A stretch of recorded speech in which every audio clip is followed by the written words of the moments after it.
Good morning. Happy Monday. So excited to be back live on the gram. I've got a really great guest today. We've got Tiffany Williamson from Transformative Destiny. So I'm going to be, oh, yay, she's here. All right, so let's see if we can have her join us.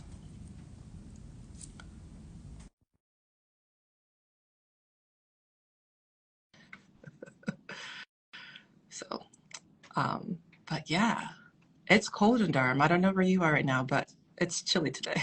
So, hey, we're Hey, here. hey. Just making Can you small hear talk. me? I can hear Okay, you. awesome. Awesome. Well, so glad to have you here, Tiffany. Yay. Oh, we've got some people watching too. How exciting. So, if y'all haven't tuned in before, I'm Dr. Bong Henry, a Radiance PT. I'm a pelvic floor physical therapist. I'm a women's health coach, and my goal is to empower women to feel their best in their life, get rid of exhaustion, get more energy, and just crush it in your day to day. And I am so excited to have Tiffany here today. So, if you are the strong friend, if you are the one that everybody turns to and you're tired of feeling like you have to carry the weight of the world on your shoulders, you're going to want to listen to this one because Tiffany is a person for you. So, welcome, Tiffany. Thank Um, you. yeah. So, tell us a little bit about what you do. Yeah, so I am a licensed therapist. I'm also a pregnancy coach. So, really helping moms throughout all stages of the motherhood journey, going through life transitions, relationship, career. You name it, we're talking about it. We're talking about what it's like to have kids. We're talking about what it's like to be married and be high achieving in the corporate world and doing all these fun type A things, but also finding yourself and making sure you're not losing yourself. Wonderful, wonderful. I love that so much. And yeah, no, I learned about you, I think, through the Durham Mothers Club. And I just Mm. love that you are like your practice exists. I think as you know, as a mom, I've got three kids. I think we don't realize the importance of having a space to be able to like reflect on all the things we carry on our shoulders. So Absolutely, absolutely. Motherhood is it's a lot. It's a whole thing all in itself. And then you add in any sort of title, whether it be wife, whether it be a really good worker, whether it be a really good friend, and it just becomes a lot. Your schedule is booked. yes, yes, yes. So tell us a little bit about the main reasons people come to you, and also like how did you get started in this field? Specializing in this for mental health. Yeah, so I got started in this field. So as a mom myself, I'm a mom of three. I quickly realized as I went through my pregnancies that there was a lot of information that is just not talked about. You can't find it in a book. The doctor's not telling you about it, but it's so important. The emotional weight of just pregnancy, and then after you have your baby, you go through your labor and delivery experience, which can be its own thing. Um, then you're a mom, and there's no chart, there's no info guide. You're just left trying to figure it out. So I felt when I went into the counseling field, like that was where my passion was. There was so much I wanted to talk about with other moms, new moms, moms, people thinking about becoming moms, what they should know to kind of help them as they make this huge life transition. Because I feel like it takes a village. Everyone needs support, and you don't know what questions to ask until you're in it. So I was like, well, tag me in. I will help you ask the right questions to make sure you're good. So that's really how I was able to kind of get into this particular field, working with moms. And my clients, they're coming to me. We're talking about motherhood. We're talking about relationships. We're talking about trying to be successful in our careers while also then coming home and taking care of toddlers. We're talking about potty training. We're talking about it all. I mean, it's everything. All of that is real life. So we're getting into the nitty gritty of it. I absolutely love that. Yeah, it's I was chatting with a friend, like when you have your baby, they don't come with No, manuals. Like, at it's like, all. wait, I got my discharge instructions from the hospital, and then like, where's the rest of what I need to do? Absolutely, absolutely. They're just like, okay, here's your baby. Okay, you guys can leave. You're like, wait, what? Yeah. So it's like it's a rough, hard launch into Mm. motherhood. I mean, you're happy, and if you had a great labor and delivery experience, you may be feeling joy. But what if you didn't have a great labor and delivery experience, and then now you have this little newborn that can't do anything for itself, And then you have a partner looking at you like, okay, so what do we do? So it's a lot. It can be a lot. Oh, that is so true. That's so true. Oh, yeah, we got a great comment. Yes. Yeah. No, that struggle is real with just understanding. I love how you highlight that emotional piece of that in pregnancy. I see a lot of women during pregnancy, and people don't talk about the weight that it shows up in your physicality. It shows up how you interact with each other. And a lot of women after the fact, they're like, I was so stressed, I was so anxious, I was so Mhm. depressed. And they didn't realize that there are support systems. Anyways, you know, you're as a therapist, you see people sometimes when they're kind of at the bottom of the pool. So Yeah, yeah. yeah, absolutely. I mean, it's one of those things where you get pregnant and everyone's like so excited and you're so excited, but you almost feel as if you're not allowed to not be excited some days or not love it some days. You know, not everybody loves the physical act of pregnancy. Yes, they want the baby and I can't wait till my baby gets here, but I don't love all the changes my body's going through, or I don't love how I'm tired all the time, or the conversations I need to now have at work because I need extra time for maybe a nap in the middle of the day. Or maybe you were one of those moms who had HG. So you were throwing up all day. So that you immediately had a big life shift in your day that no one's talking about. You know, you went from being fine, living your life, and now all of a sudden, if I'm not close to a bathroom, it's not good. I can't leave my house. I can't hang out with my friends. So it's just a lot of different emotions. FOMO is in there because all the fun Mhm. things you plan to do. That's happened to me before. Beyonce toured last year and I was like, oh, I'm gonna go to Beyonce. I'm so excited. And she came to North Carolina around my due date. So where was Oh, I at home? In fact, I went into labor the night she was in town. So, you know, you just gotta pivot and you have to change and then you have to deal with those feelings like, man, I really want to go and be with my friends, but yeah. hey, you know, that's it. That's all part of the story. So, Right. Right. yeah, Yeah. Yeah. No, having baby in a concert parking lot probably not ideal. Not not ideal. ideal. Not ideal. Don't recommend. Right? And so then what would you say? So you have a few different niches. What would you say is like one of the top reasons folks would reach out to you for? So they're trying to find themselves again. You are doing all the things and you're realizing you're dropping some balls somewhere. So maybe you're being a great mom, maybe you're a great worker, but maybe you're being a not so good wife. So you're trying to figure out how do I balance everything? How do I find myself? Because as mentioned, motherhood is all encompassing. It's just like a title, it gets bestowed upon you, and it can literally shift and shape your identity to the point where you feel like you've lost yourself. You may feel like, you know, where'd Tiffany go? I became a mom, wonderful, love it, but I lost myself in that. And I've lost some of my individuality, my ability to just do things by myself. And you struggle with that. You almost reshape your identity post birth. You become a mom, you become a new version of yourself, and it's a struggle to kind of figure out who is this new person? Who am I?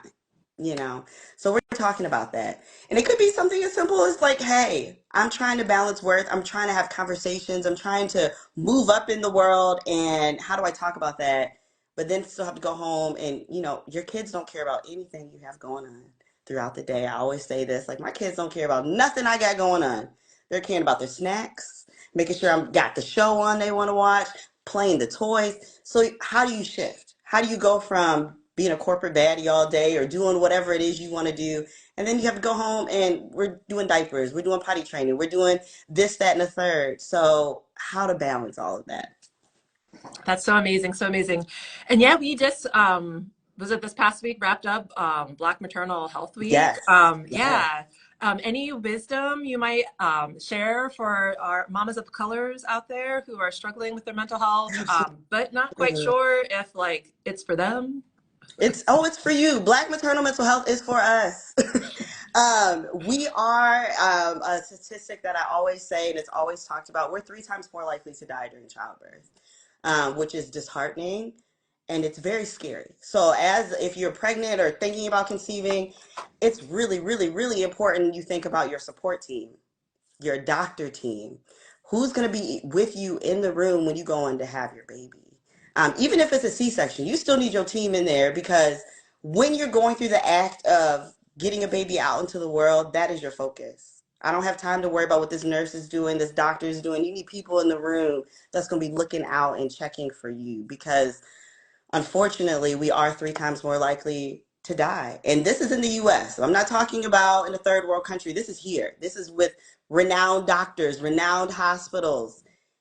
It can be scary, and that can also cause anxiety as well. So our Black Maternal Mental Health Week is just to shed light on the fact that, like, hey, this is still happening. We still need to advocate for the fact that we need to be able to go into a doctor's office and know everything's gonna be fine. There's a lot of instances where the doctors, they just don't listen to us the same. They don't feel like our pain is the same level of pain as everyone else. So you have to know how to advocate. You have to know what's normal, what's not. So you know what to say when you go in the doctor's office and they're like, hey, that high blood pressure, that's fine. No, it is not. That is not fine. That it could be preeclampsia. But if you don't know that, or you don't know to ask for that, that's where I step in. Because I'm telling, hey, what? You talking about high blood pressure? Go into the doctor's office. This is the conversations you need to have. These are the things you need to look out for. This is what's normal in the first, second, third trimester. But no one's saying that. So that's where we kind of come in to fill the gap. So that's for Black Maternal Mental Health Week, for sure. Absolutely love it. Yeah, no, it's so true. Yeah, it's preparing for birth should not feel like you're preparing for war. You Listen, know, it should it not. shouldn't, but it does. Yes, it You're literally does. It's just like, preparing for building battle. your team, having your armor. Yes. So yeah, just in any way I can help my clients, one, like make sure they have that mental health support. And then two, like be your own advocate. Like don't be afraid of like knowing your own numbers and owning up to being like, hey, I don't feel right, and getting that help. Absolutely. So Absolutely. yeah. You know yourself better than anyone else, so make sure your voice is heard. At the end of the day, you're paying those doctors. You chose them. So make sure they're working out for you. And if not, advocate, move, transition, get another Yes. doctor. That's okay. Yes, yes, absolutely. Absolutely. And then so looking at so being on social media, what would you say are some myths that you see floating out there about like mental health or like getting support in pregnancy or even just like some of the things that you mentioned that like aren't talked about? What are some myths you could bust about the Hmm. work you do? Some myths. That's some good one. I would say the number one myth is that it's not okay to not feel okay. Is a big one. So a lot of times I'm always saying you can feel both ways can be true. So for example, you could, like I mentioned, you can love pregnancy but also hate what it's doing to your body. I can love my kids but also hate the fact that I have to do all the mom stuff right Mhm. now. You know, both things can be true. That doesn't mean you're less of a mom. Mom guilt is such a big, big, big, big thing. Especially as you become a mom, it's something you see on social media. There's the I need to be a perfect mom. I need to do everything perfectly. I need to feed my babies. There's the whole breastfeeding versus bottle feeding, formula feeding conversation. When in all reality, as long as your baby is eating, that's number one. We don't. If you're doing breastfeeding, great. If you're doing formula, great. But that becomes a big thing. If you're thinking about pregnancy, it's, oh, do I want drugs or do I not want drugs? Girl, do what you need to do to get that baby out in the world. That's Right? it. You're not going to get a gold medal either way. If you decide to go natural, you're not going to get a gold medal. If you decide to use the drug, you're not going to get a gold. Like, get your baby here. And this is someone I went natural a few times. I don't know if I would recommend it to everybody, and it's fine. Like, but there's just so much pressure. I would say, especially on social media, about like, oh, well, when your baby gets here, you have to feed them natural purees. You can't go to the store and buy them whatever. Listen, you got to do what you have to do to make sure you, one, are okay, and two, your household is running. Hmm. Because at the end of the day, life is still going on. Your job is still expecting something of you, especially if you're back to work. Your husband or your partner, they're still expecting you to show up as a partner. So you gotta make the decision that works for you, and stop listening to the noise. That's probably one of the biggest things. There's a lot of noise out there. A lot of things can be true at the same time. Yeah, that's so powerful. Yeah, no, I totally feel that. Ma'am, I remember with my first when because I was like, I'm gonna just like make her the organic orange purees, and then the first time I Yes. bought the bottled Mm. baby food, I was like, I got like 6 hours of my life back. Listen, the Yeah, transition from breastfeeding to like using formula, It's huge. And no one talks about that because you're like, oh, well, I breastfed. Okay, yeah, but how did it feel when you gave formula and realized you weren't on the hook for feeding your child that day? The relief, the mental release that you had, because that's also big. So I advocate for all of it. Whatever works and gets you through, because also breastfeeding can be a trigger that no Mm, one actually talks about, because one, it's there's not, again, there's no instruction guide. No one tells you, okay, when you breastfeed, this is the position that's going to work for you.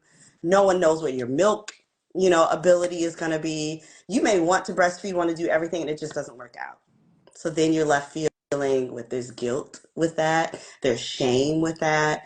Sometimes even the act of just like, hey, my milk isn't in yet, I have to supplement. That becomes like a whole mental drain. So breastfeeding in itself mentally can be a lot. I advocate for it because I mean, hey, it's the cheaper option. You've seen the price mm-hmm, of formula out there these mm-hmm. days. It's cheaper option. It's the faster option. You always have milk, but it's not always available for everyone. Because even when you are able to breastfeed, just the very act of then going to work, taking time to do it, that may or may not always work for you. So you have to almost emotionally kind of grieve. This is what I wanted for my breastfeeding journey. This is what I got. Or maybe you were one of the lucky ones, you were able to do it. However you wanted to do it. But either way, it's worth a conversation. And it's definitely something Absolutely. I talk about. Yes, no, I love that. And especially giving room for some gray, right? And like reducing that pressure. Yeah, Because when we take off like the noise from the outside and like wrap ourselves with compassion, then those things don't feel like, like it's all or none, right? exactly. Like I have to breastfeed or like I can't do anything. No, it's like your baby's fed and you're taken care of and you're going to a job that you love. Okay, you're winning. Exactly. Exactly. Or you don't love that job because sometimes you don't. And that's That's true. also an issue. That's also could True, be a true, true. wrench we throw in there. But yeah, Absolutely. basically, there's a lot of motherhood that's in the gray. But if you were to only look on social media, they make it seem more black and white. And Hmm. I'm always the one that's like, no, no, no, tag me in. There's some gray there. Feel your feelings. It's okay. That's awesome. So I love it so much. So, well, before we wrap up, can you tell us like a fun fact about yourself? And then also like what's a great way for people to connect with you in future? Fun fact about me. Ooh, I like some good TV. Could be reality, it could be a drama. We're gonna do a Netflix, a Hulu. That's a good way for me to relax. So that's a fun fact about me. You talking about reality TV? We're talking about Real Housewives. Tag me in. I'll probably want to talk about it as well. That's awesome. And people can find me. So you can, of course, find me on social media at Transformative Destiny. You can find me on my website, transformativedestiny.com, or Transformative Destiny Coaching if you're looking into more pregnancy coaching. But yeah, I'm all over the socials. I'm on Facebook, LinkedIn as well. Find me. If you're looking for me, find me, email me. I'm here. That's awesome. Well, thank you so much for your time. Of course. And if you're watching this, feel free to forward this to a friend who needs to hear this and reach out to Tiffany so that you are not just carrying the weight of the world on your shoulders and you can help find yourself again. All right. Sounds good. Thank you. Bye. Bye.